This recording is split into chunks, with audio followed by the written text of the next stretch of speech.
Good morning students. सो अभी तक periodic table और पीरियोडिसिटी में हमने देखा था एसपीडीएफ ब्लॉक के बारे में, और हमने ये भी देखा था कि इनकी जो प्रॉपर्टीज़ होती हैं वो धीरे धीरे चेंज होती हैं। मतलब अगर हम लेफ़्ट टू राइट जाते हैं या फिर टॉप टू बॉटम जाते हैं, या फिर अपोजिट भी कर सकते हैं कि राइट से लेफ़्ट चले जाएं हम और बॉटम से टॉप की तरफ चले जाएं। ठीक है, तो दोनों तरीके से अगर हम देखते हैं तो इनकी प्रॉपर्टीज़ में कुछ ना कुछ डिफरेंस होता है।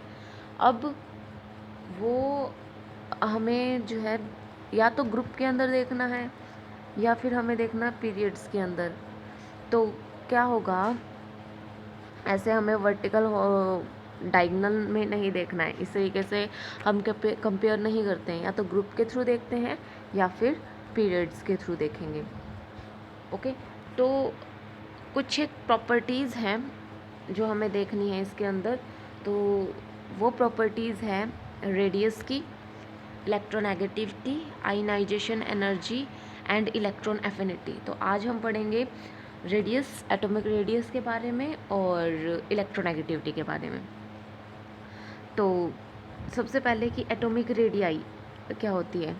अगर हम एटम को एक स्क्वायर मान के चलते हैं तो उसके मिड में हमें पता है कि न्यूक्लियस होता है, और ये न्यूक्लियस से आउटर मोस्ट सेल की जो डिस्टेंस होती है उसी को हम रेडियस कहते हैं। सिंपल अगर लैंग्वेज में बोलूँ तो हम साइज़ बोल सकते हैं कि साइज़ कितना है।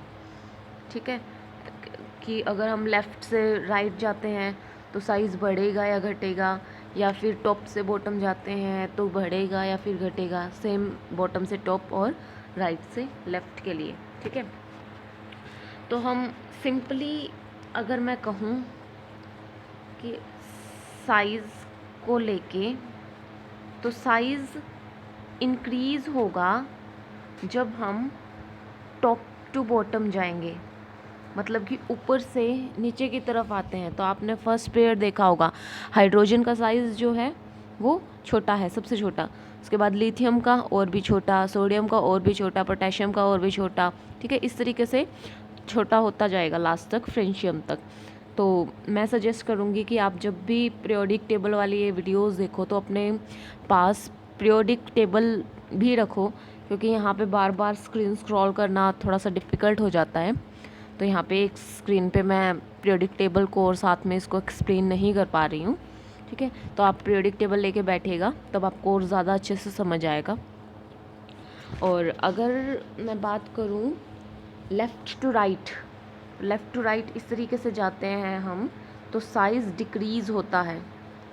Left to right size decrease होगा, मतलब कि जैसे लिथियम की ही बात करती हूँ तो लिथियम का साइज़ जो है वो बड़ा है, बेरिलियम का उससे छोटा, फिर बोरोन का उससे भी छोटा, कार्बन, नाइट्रोजन, ऑक्सीजन और फ्लोरीन तक। बाद में हम नियोन की बात नहीं कर रहे हैं, क्योंकि नियोन जो है नोबल गैस है और इसके ऑक्टेट कंप्लीट होता है, इसलिए ये किसी के साथ रिएक्ट नहीं करता है। जब रिएक्शन नहीं करेगा तो इसकी प्रॉपर्टीज़ भी डिफरेंट होगी। तो इसलिए अब हम नोबल गैसेस की बात नहीं कर रहे हैं, हम सिर्फ बात करेंगे फ्लोरीन तक, 17th ग्रुप तक। 18th ग्रुप की बात हम फर्दर बाद में करेंगे। ठीक है, तो हम किस बेसिस पे बता सकते हैं कि साइज़ डिक्रीज़ होगा या इंक्रीज़ होगा। तो चलिए हम ले लेते हैं इलेक्ट्रॉनिक कॉन्फ़िगरेशन। जैसे मैं अगर हाइड्रोजन की बात करूं, हाइड्रोजन की इलेक्ट्रॉनिक सिंपल कॉन्फ़िगरेशन होगी 1। उसके बाद लिथियम की हो जाएगी 2 और 1। उसके बाद आता है सोडियम की 2 8 1, और ऐसे ही मैग्नीशियम की 2 8 8 1। ठीक है, तो हमने ये लास्ट वीडियो में ही पढ़ लिया था कि लास्ट में इन सभी के एक एक इलेक्ट्रॉन होगा। लेकिन एक इलेक्ट्रॉन तो है, हाइड्रोजन के अंदर सिर्फ क्या है, एक ही शेल है, और इसी एक शेल के अंदर एक इलेक्ट्रॉन है। लेकिन जैसे ही हम लिथियम की तरफ देखते हैं तो वहाँ पे शेल इंक्रीज़ हो रहा है, 2 शेल हो रहा है। ठीक है, और अब 2 इलेक्ट्रॉन तो इसमें और एक इलेक्ट्रॉन इसके अंदर। ऐसे ही सोडियम के अंदर क्या होगा, एक और शेल इंक्रीज़ हो जाएगा, तो पहले में 2, फिर 8 और लास्ट में 1। तो इसी तरीके से सेल जो है वो बढ़ते जा रहे हैं। तो हमारा अगर सेल बढ़ेंगे तो ये जो डिस्टेंस है यही तो होती है, साइज़ बढ़ेगा, इसका मतलब ये डिस्टेंस बढ़ेगा तो इसका मतलब उसका साइज़ इंक्रीज़ होगा, ठीक है। और अब हमने बात की थी left to right. So left to right भी हम थ्रू द इलेक्ट्रॉनिक कॉन्फ़िगरेशन बता सकते हैं कि किस तरीके से साइज़ डिक्रीज़ होगा, ठीक है। तो जब हम लेफ़्ट टू राइट जाते हैं तो क्या होता है, सेम ही शेल के अंदर इलेक्ट्रॉन्स एंटर करते हैं, ठीक है। जैसे कि अगर लिथियम की बात करूं तो लिथियम, उसके बाद बेरिलियम, फिर बोरोन होता है, फिर कार्बन, नाइट्रोजन, ऑक्सीजन और फ्लोरीन, ठीक है। तो यहाँ पे जैसे लास्ट वीडियो में बात किया था कि ये जो सीरीज़ है लिथियम वाली वो सेकंड शेल है, मतलब इसके अंदर है ना, सभी के अंदर 2 ही शेल होंगे। इसके अंदर 2 शेल हैं, इसके अंदर भी 2 शेल हैं, सभी के अंदर, इनके अंदर 2 शेल हैं। लेकिन जैसे जैसे हम यहाँ पे बढ़ जा रहे हैं तो नंबर ऑफ़ इलेक्ट्रॉन्स जो हैं वो बढ़ रहे हैं।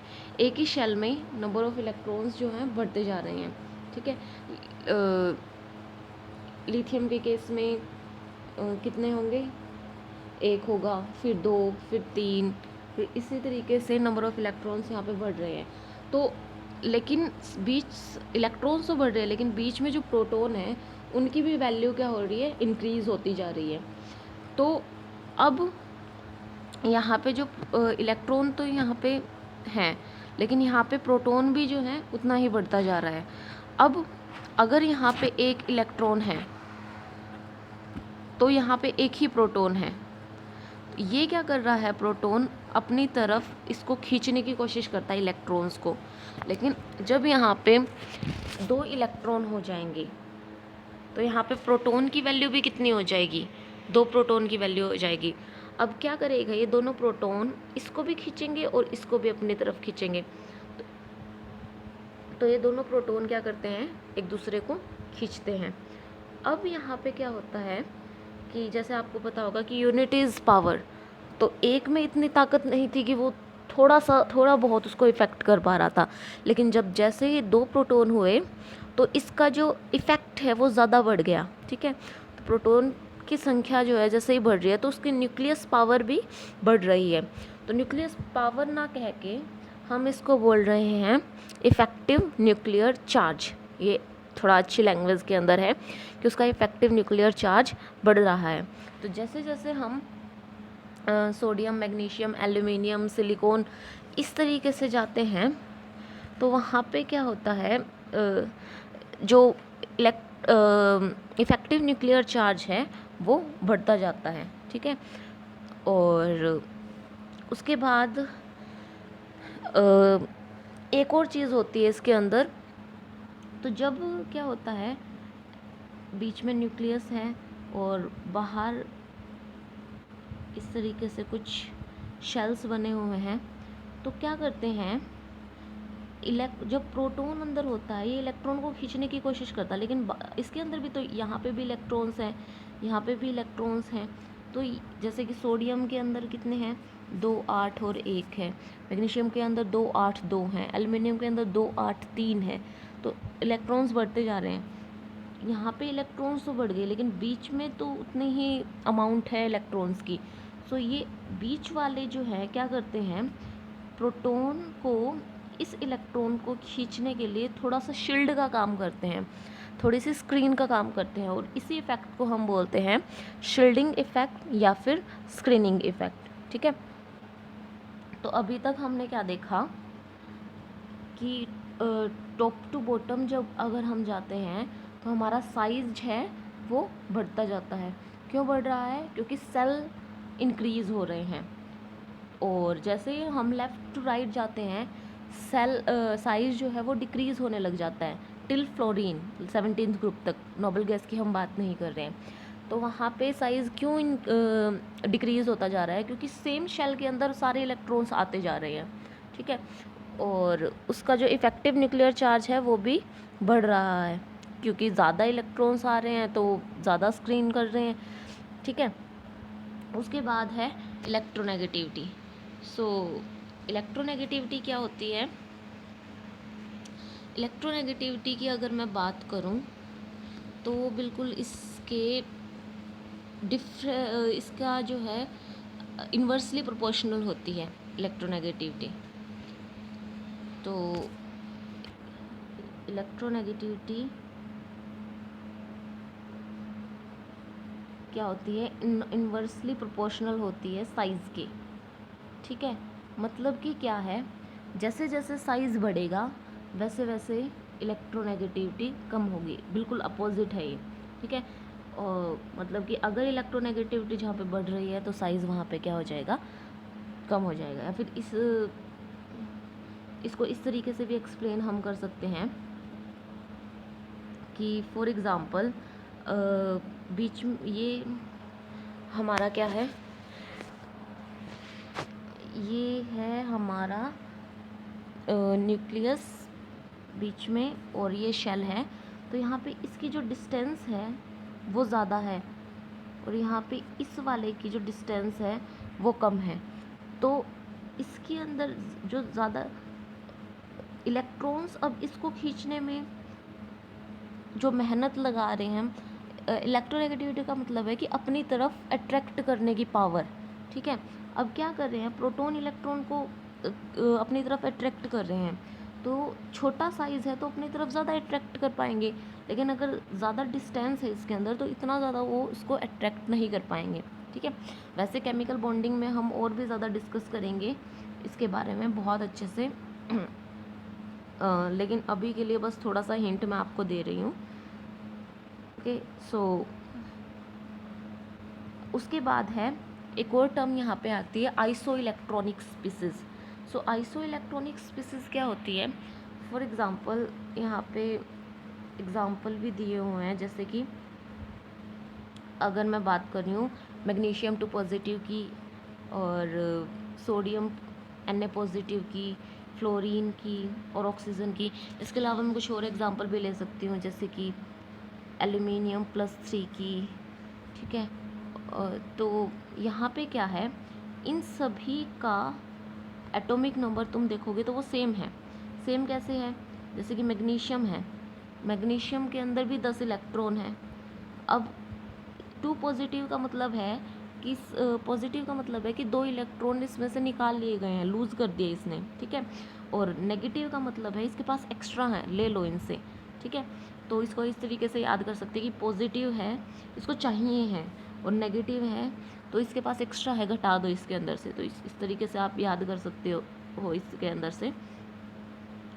तो हमें क्या करना है, हमें बताना है कि किसका साइज़ जो है सबसे कम होगा या सबसे ज़्यादा होगा, हमें ये बताना है, ठीक है। तो इन सभी के अंदर कितने इलेक्ट्रॉन हैं? 10 इलेक्ट्रॉन्स हैं।